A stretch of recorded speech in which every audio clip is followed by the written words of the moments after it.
வணக்கம். நமக்கு எண்கணித ஞானத்தையும், வேத ஜோதிட ஞானத்தையும், ஆன்மீக ஞானத்தை வழங்கிய அனைத்து குருமார்களுக்கும் நன்றி என்ற அதே வேளையில் இது ஒரு ஜோதிட விளக்க வீடியோ விருப்பம் உள்ளவர்கள் தொடர்ந்து பார்க்கலாம். நேத்து ஒரு விஷயம் போஸ்ட் பண்ணியிருந்தேன். அதுக்கு கீழ ஒருத்தர் ஒரு கமெண்ட் குடுத்திருந்தாரு. நல்லா இருந்தது அந்த கமெண்ட் படிக்கிறதுக்கு. "படைத்தவனுக்கு விதியை மாற்ற முடியாதா? மார்க்கண்டேயன் விதி, கர்மா மற்றும் ஆயுள் பலம். கற்றது களவு." ஓகே. இவ்வளோ விஷயம்லாம் போட்டு கட்டுறது களவுலாம் போட்டீங்க. இப்போ மார்க்கண்டேயன் எந்த நாட்டில் எந்த ஊரில் இருக்காரு சொன்னீங்கன்னா நான் போய் பார்த்துட்டு வந்துடுவேன். சத்யவான் சாவித்திரி அதே மாதிரி தான் சூரியனை ஹோல்ட் பண்ணவங்க. ஹஸ்பண்ட் இறந்து போயிடக்கூடாதுன்னு. இப்போ சாவித்திரியும் சத்யவானும் எங்கே இருக்காங்க சொன்னீங்கன்னா பார்த்து ஒரு ஹாய் பாய் சொல்லிட்டு வந்துடுவேன். நீங்கள் எந்த யுகத்தில் இருக்கிறீங்க? நீங்கள் மார்க்கண்டேயனா? அருள் கொடுக்கறதுக்கு பரிகாரம் பண்ணுறவங்க சிவனா? இதெல்லாம் கொஞ்சம் தெளிவாக புரிஞ்சுக்கிங்க.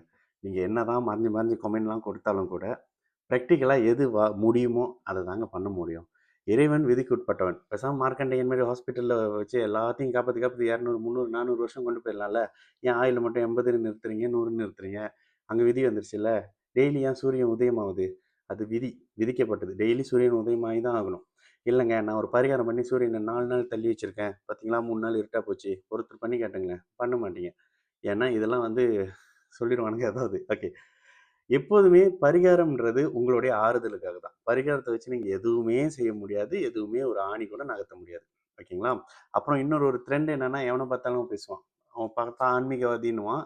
அப்புறம் பார்த்தா அவன் ஜாதகத்தை பத்தி பேசி கைத்தட்டு வாங்கிட்டு போயிட்டு, அவன் ஆன்மீகவாதியா இருக்கிறதுக்கே பார்த்தா குரு சனி கேதுவா தான் இருக்கும். எண்டுல. அவன் ஜாதகத்துல. அவன் ஒருமையில தான் சொல்லணும். அதெல்லாம் சொல்லக்கூடாது. ஏன்னா, உனக்கு தெரியாத விஷயங்கள பத்தி பேசாத. அப்படிதான் நான் அடிக்கடி சொல்லுவேன். உங்களுக்கு ஒரு விஷயம் தெரியலையா? என்கிட்ட நீங்க எனக்கு தெரியாத விஷயத்த பத்தி கேட்டீங்கன்னா, எனக்கு தெரியாதுன்னு சொல்லுவேன். நேத்து கூட என்ட்ட குலதெய்வம் பற்றி கன்சல்டேஷன் ஒருத்தர் கேட்டாரு. அது எனக்கு தெரியாதுங்க. பார்த்ததுல துல்லியமா வரல. நான் சொல்ல மாட்டேங்கன்னு சொல்லியிருக்கேன். நேத்து கூட சொன்னேன். ஒரு முக்கியமான விஐபி கிட்ட. அப்போ எனக்கு தெரியாதத தெரியாதுன்னு சொல்றது ஒரு பக்கம். என்னோட இயல்புல ஒரு விஷயம். அதே நேரத்துல ஆன்மீகம் இதெல்லாம் வேற ஒரு செக்ஷனுங்க. இது புரிஞ்சது அப்படின்னா, நீங்க என் வீடியோ வேற மாரி பார்ப்பீங்க. இவன் வேற மாரி சொல்லிட்டு இருக்கான்னு. உங்களுக்கு புரியாத பட்சத்துல தான் வேற வேற ஐடியிலேருந்து வேற ஒரு மூஞ்சிலேருந்து காமெண்ட் பண்றது அது இதுன்னு இருக்கும். ஸோ இது வேற மேபி என்னடா இவனுக்கு வேற மாரி நாலேட்ஜ் இருக்கேன்றத பார்த்து உங்களுக்கு தானாக வரக்கூடிய ஒரு ஸ்டமக் பர்னிங்கா இருக்கலாம். ஓகேங்களா? சரி. இந்த இடத்துல விதிய ஏதாவது வச்சு மாத்த முடியுமான்னா, மாத்தி காட்டுங்கன்றது தாங்க என்னோட இது. ஓகேங்களா? மாத்தி காட்டுங்க. சமீபத்தில ஒரு பாயோட நேத்து ஒரு ஜாதகம் பேசியிருந்தோம்ல, அந்த பாயோட ஜாதகத்த கொண்டாந்து குடுக்குறேன். நீங்க மாத்தி குடுங்க. இதெல்லாம் சரி பண்ணிருங்க. இல்லங்க இது இப்படி பண்ண முடியும், அப்படி பண்ணணும்னு மாத்தி வைங்க. எதுவுமே நடக்காது. இந்த கதை சொல்றது, புராணத்த படிக்கிறது, பாட்டு பாடுறவங்க, இந்த பாட்டு பாடிக்கிட்டே இது சனி கொடுத்தார் எவர் தடுப்பார், ராகு கொடுத்தார் எவர் தடுப்பார், ராகு போல் கொடுப்பார் இல்லைன்னு நீங்க 7, 9 கிரகங்களுக்கும் பேசிக்கலாம். கேது கொடுத்தார் தடுப்பார் இல்லை இப்படின்ற விஷயங்கள் எல்லாம் பிராக்டிகலா மனுஷனுக்கு தேவையில்லாதது.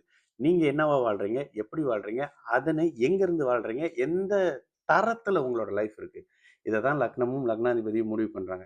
ஆக்சுவலி இந்த வீடியோ ஒரு வேஸ்ட் ஆஃப் டைம் அப்படின்ற மாரி எனக்கு இருக்குது. இருந்தாலும் இந்த மாரி ஒரு நபர்களுக்கு ஏதாவது கேள்வி இருக்கும்ல, இறைவன் மாத்திருவாரா? மார்க்கண்டேயனுக்கு பண்ணாரே, அவருக்கு பண்ணாரே அப்படின்னா, நம்ம இருக்கிற சத்தியுகம்லாம் இல்ல. நம்ம இருக்கிறது கலியுகம். இதுல உங்களுக்கு கடவுள் விதி மாத்தி வைக்க நீங்க மார்க்கண்டேயன் இல்ல. 2வது விஷயம் பரிகாரம் பண்றவங்க சிவபெருமான் இல்ல. அதையும் மைண்ட்ல வச்சுக்கங்க. சரிங்களா? இறைவன் கடவுளுடைய நம்பிக்கைன்றது உங்களுடைய ஆறுதலுக்காகவும், நீங்க ஒழுக்கமாக இருக்கிறதுக்காகவும் மட்டும் தான். இங்க எத்தன பேர் ஒழுக்கமா இருக்காங்க பார்த்துக்கங்க. ஆன்மீகவாதிகளே. சரிங்களா? நல்லது நடக்கும். எல்லோரும் நல்லா இருப்போம். வணக்கம்.